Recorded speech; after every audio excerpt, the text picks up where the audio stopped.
Welcome to Mind Matters, and thank you for joining Dan Ploger and myself, John Krotek. This podcast is where we discuss the critical social, economic, and spiritual issues that affect all of us. We, the people, are in a battle against the forces of entropy, forces that are hell-bent on gaining power for personal reasons, forces hell-bent on destroying the concepts of freedom and individual thought, forces which don't benefit the social order. Thank you again.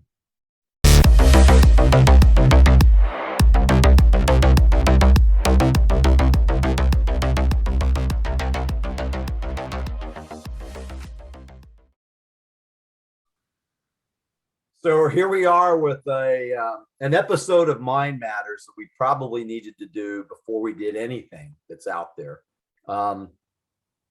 Started thinking about it over the weekend, Dan, and I started thinking about all the issues that humanity is facing. The war in Ukraine, wars everywhere, right? Gun violence, rioting and insurrections, LGBTQ, and all of this stuff that's going on, and right and wrong, and there's just so many issues that are facing mankind, as always.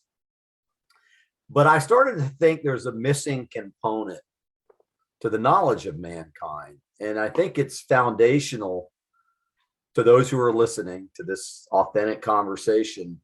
I think it's needed to know. I think there needs to be a baseline, and I think it has to do with the laws of the universe.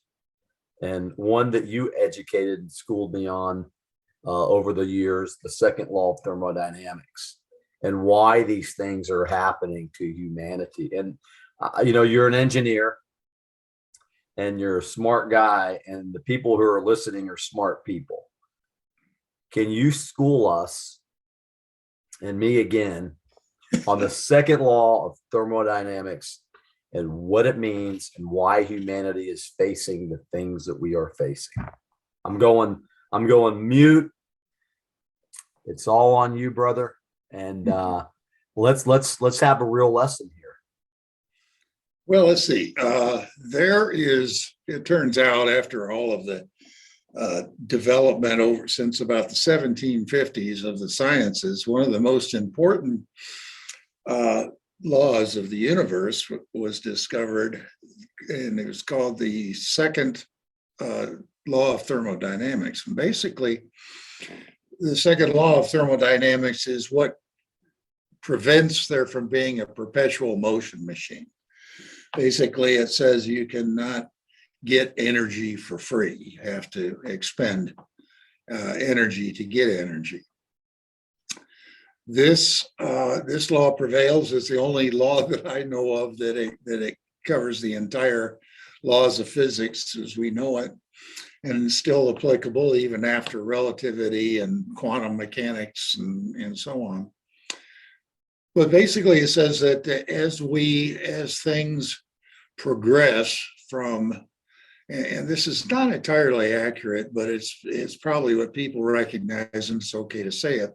Things have a tendency to progress from a level of order to a level of disorder.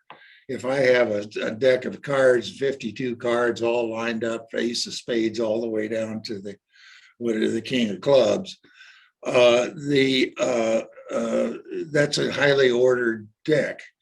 And if left to nature, that deck is going to become less and less organized over time, just from effects of wind, maybe blowing the cards around, or other forces, inept gamblers trying to stack the deck.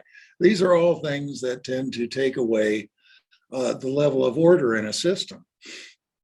And we developed the great physicists developed a means of measuring this and identifying it. And basically, it's called entropy. Entropy is kind of a negative force, if you will. It's a force that creates disorder out of order, and it's a mathematical consequence and won't go into too much detail, but it's a mathematical consequence of things, just of sets of information being described as ordered or disordered to a certain extent. And with time, as time goes on, things are going to deteriorate into a less ordered state naturally. And it's for this reason that if I have a block of ice next to a pan of boiling water, that the heat travels from the boiling water to the ice and melts the ice. This is a natural result and consequence of the second law of thermodynamics. So that's kind of the science of it, but where I became highly involved in this subject is that it occurred to me that it was more than just coincidental that life forms are the only things that oppose the second law of thermodynamics. Every physical system in the universe, that's from stars, for galaxies way off into the never lands, they all follow the second law of thermodynamics, with the single unique exception of life forces. As an example of this, when a seedling is nurtured and watered, it starts growing. What is it? But what's the first thing you notice? It grows against the force of gravity. Well, this is contrary to everything in the laws of physics. It says that it ought to go with the flow of gravity and maybe grow downwards towards the center of the earth. But this is not the way that things happen. And this was more than just a coincidental factor to me, and it's occupied a great deal of my thinking for the past number of years. The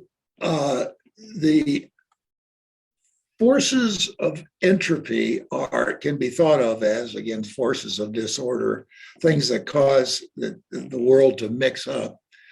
That these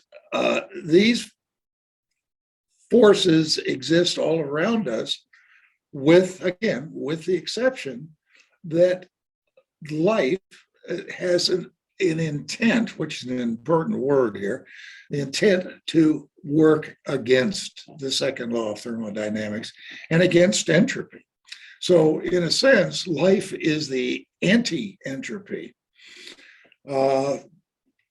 Without going into too much detail, if you were to look at, and a purist, a scientist would say and has said that, life appears to oppose the second law of thermodynamics, but in reality it doesn't, because it takes in more as it's growing, developing, it takes in more energy than it gives back. So in a sense, life itself is not a perpetual motion machine. It itself dies and has its own lifespan. But let me see if I get this straight. Okay, it's probably a good place for me to keep your thought. So let me get this straight. So a couple of things based on what you've just said about these universal laws. The second law of thermodynamics basically is saying that the universe is in a constant state of degradation and conflict and chaos, and it's constantly diminishing, if you will, right? Now, I was raised, and then life is the anti-entropy. Life itself, the human organism, is what works against these entropic forces. Okay. Now, I was raised in a Christian realm, and I was taught to be scared of science, that science was somehow anti-godlike. Keeping thermodynamics in context, keeping the human organism in context. Are these universal laws anti-God? Is science anti-God? I don't know. I don't think so. If God created science, then how can science be anti-God? Without even bringing that's the God question into place. Man, I guess God is probably, maybe spiritual is the right word, but I was raised in a world, an ordered world, an ordered religious world, right? And in a Christian belief system. And I was taught that science was basically anti-spiritual, and based on what you've said, I'm just deciphering through these laws. To me, it seems like these laws are spiritual because it involves life and it involves the universe, and the universe was created, what you just laid out, by God. So it just, the laws of science are just mathematical explanations that allow scientists and through the use of computers and other devices, everyday people, to make better predictions of what's going to happen in the future. I don't see where this has anything to do with God or not. This is just man's eternal struggle to say, create food, to go out and expend energy to so they have food for his family. This has nothing to do with God, as I see it. Those are just the rules of the universe that we follow. I think where there was a lot of confusion with God and science had to do with came about because of Darwin and a lot of the fundamentalists and the way they thought about evolution and whether man was created according to the strict word of the scriptures, or whether man evolved from a series of subordinate life forms. I never did see that there's anything in conflict whatsoever with any. There might be some conflict with some religious tenets, but that's different than laws of God, if you will. So evolution, the development of shall we say, just inferior life forms to superior life forms is just a natural consequence of, and it occurred to me years ago that a natural consequence is the second law of thermodynamics that we were talking about.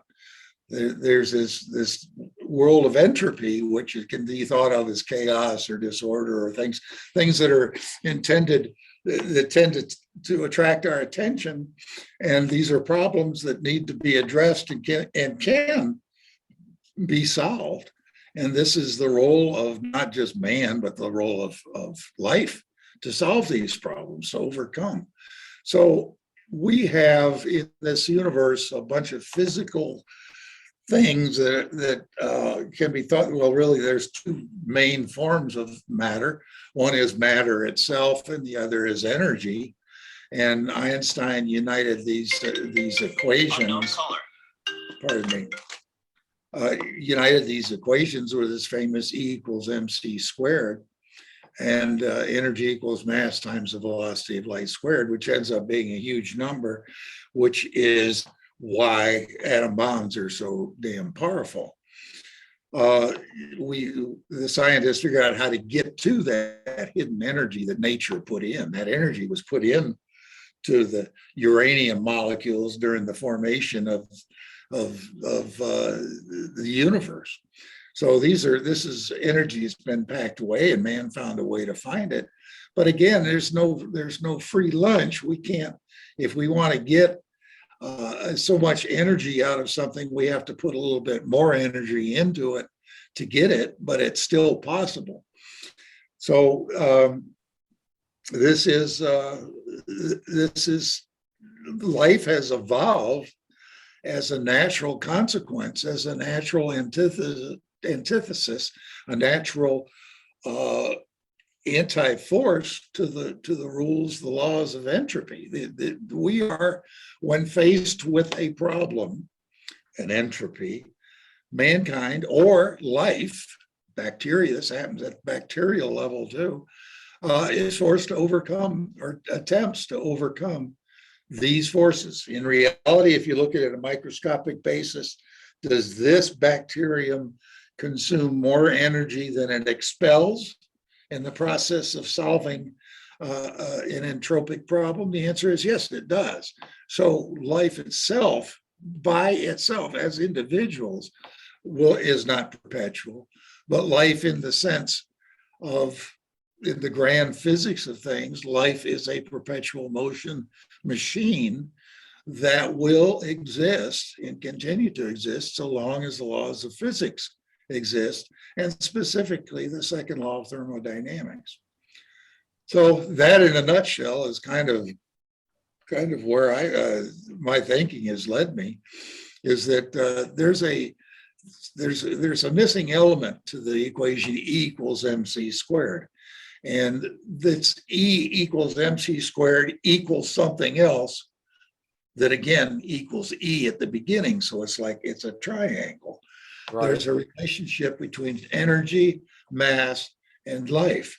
And it seems to me that that's the balance that's necessary. That's the force that overcomes the imbalance that was discovered when the second law of thermodynamics was espoused.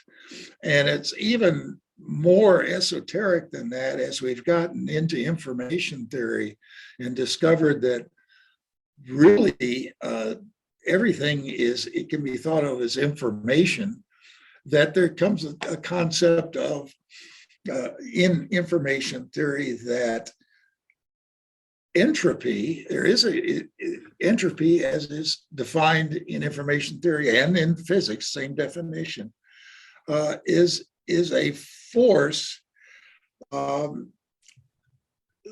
if you will, it's a force that evolves as a result of the laws of physics and is there to be overcome by humans.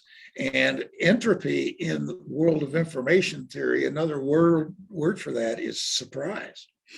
So I thought it was unique that here we have, we're talking about a mathematical science, which is information theory, and we come across, whoa, a concept like an emotion, a human emotion, or just an emotion that evolves. It's called surprise. And as I studied it more and more, it's actually the surprise element of a message, of any information, is the content of the knowledge gained.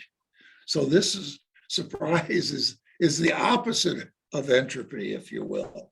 So we live in this world where there's E equals mc squared equals lambda. It's been called that in a number of things, but I'll use lambda for this life force, times some mathematical constants that, and that's yet undeveloped. So this is kind of the area that's interested me. And you and I have talked about this, but for years and years, it just became clear to me that the only thing in the universe that attempts to overcome the forces of entropy are life forms in any form, through self-replication and reproduction, and through the gaining of knowledge and the elimination of surprise.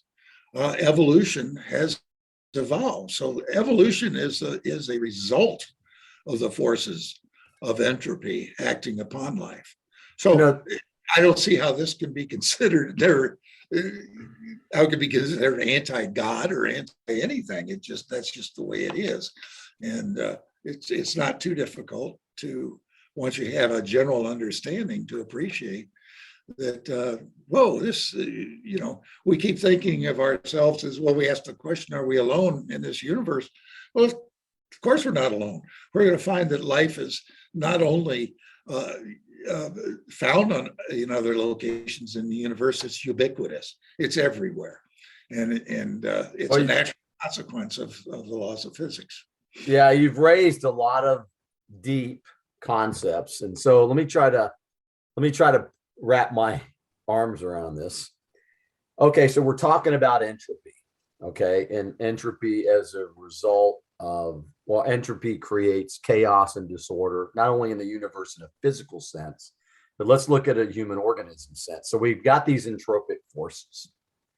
If we project that onto the human organism, which might be considered hate, frustration, anger, power and control unchecked, these entropic forces, this constant chaos and disorder also projected onto the human organism, which means there's got to be a converse to that. And you talk about the life force in lambda, there's got to be anti-entropic forces, which would be patience, maybe. I think I've heard it called long suffering. Suffering, that's a whole other concept.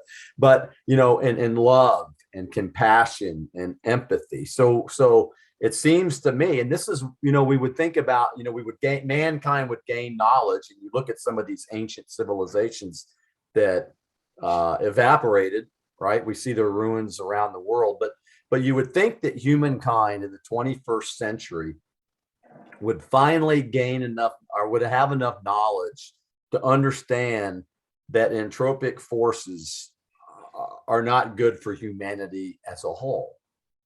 And so maybe the reality, or maybe the way these laws of the universe work on us, and the continuum that you talked about, the loop, is that we continue, the life force continues to regenerate, anti-entropic, until they finally reach a certain stasis of knowledge, and then something else happens. And that, you know, like everybody's on a journey, right? You've got some people that are babes in the wilderness, and you got some people that are sitting on mountains, the sages with all this wisdom and knowledge. And it seems like this battle between entropy and anti-entropy is in constant motion. And that's what divides us, but it's also what brings us together. And so there's almost like a razor's edge here, isn't there? Yes. The forces of entropy are, think of it in another way, instead of being bad or evil or good, they're just things that attract our attention.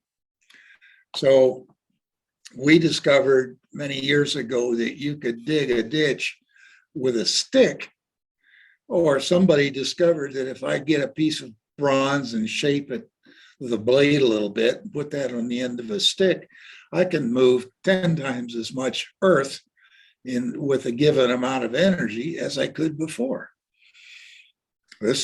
So the shovel was invented. This is not a good thing. It's not a bad thing. It's just a thing.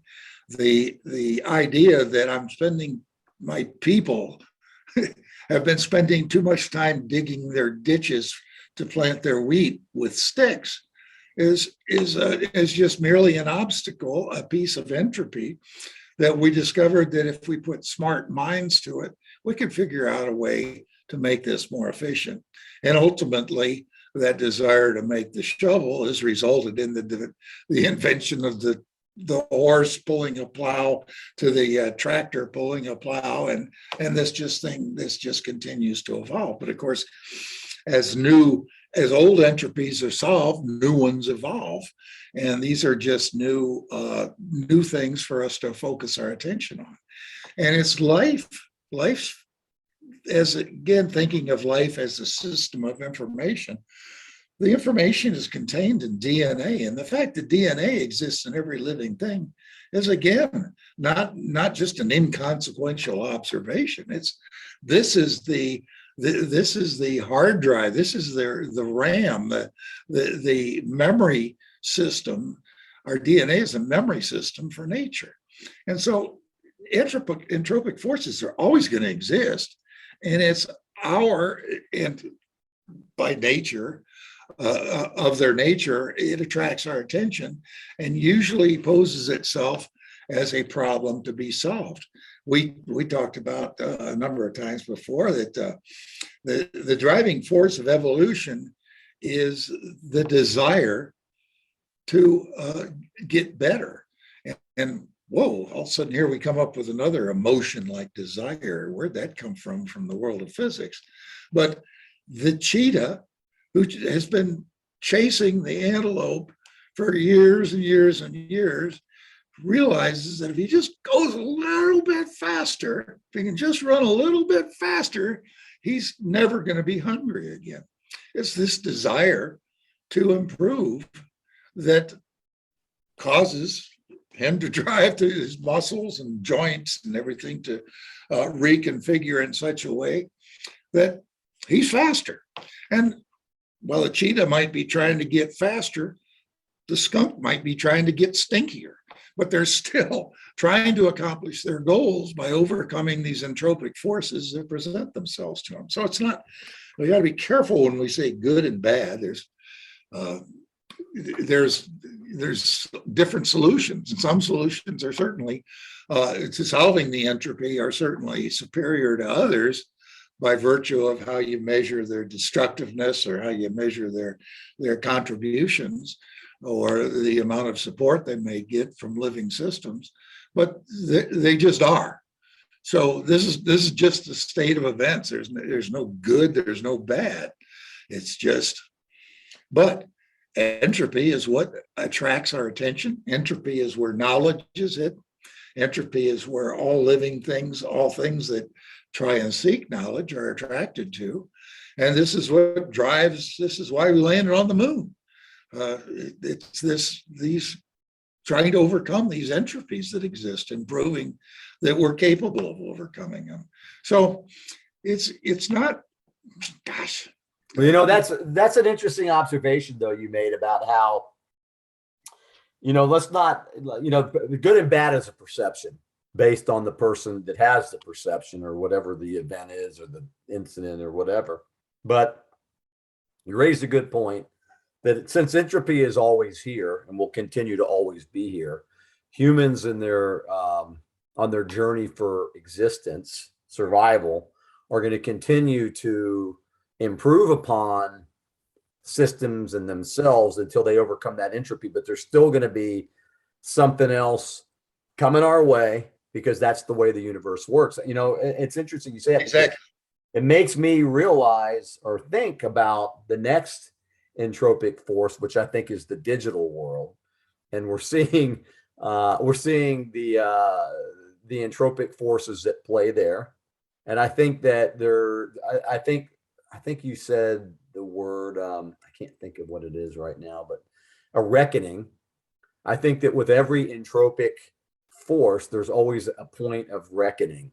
You know, there's a tipping point to where we improve upon it, you know, to battle that, and then something else comes. So I think this baseline, what we've discussed, is knowledge that people on the quest for answers and solutions needs to have in their memory banks. You know, at least a little bit of understanding about how the universe works and how it affects humanity, the human organism, and what we can do to combat it, which you just said, you know, I guess we're all kind of seeds, aren't we?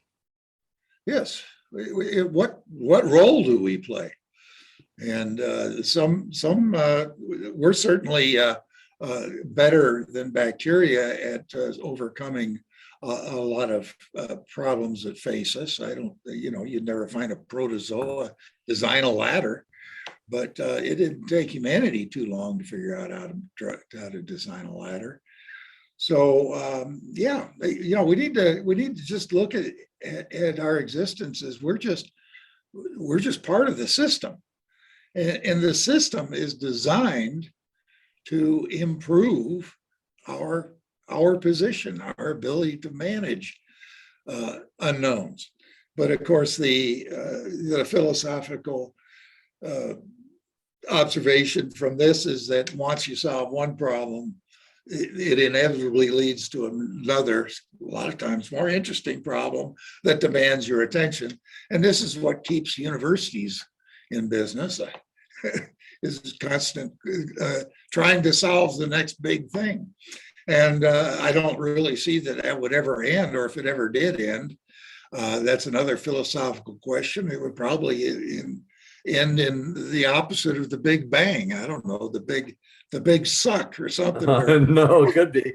Well, you know, so if I had to say this is so how the universe works is, number one, kind of like entropy happens. I don't want to say the S word, but entropy happens. Number two, everything is imminent. It's going to happen. So entropy happens. Everything is imminent, and we can do better. And I think that's how the human universe works in relation to the physical universe. Right.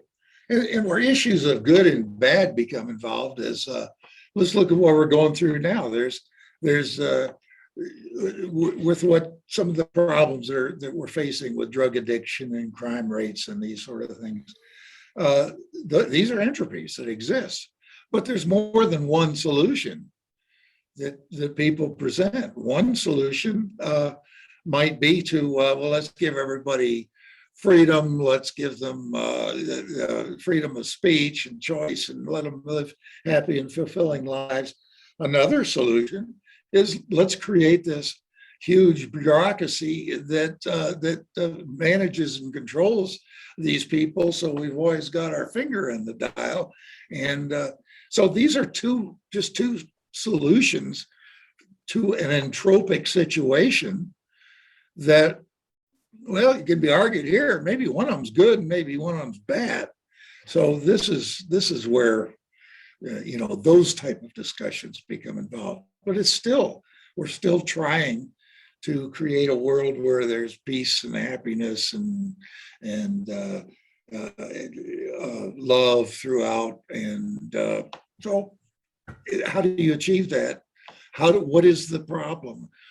Do I solve this by building a 600 million ton pyramid, or do I erect 3 crosses on a hill to commemorate the same concept?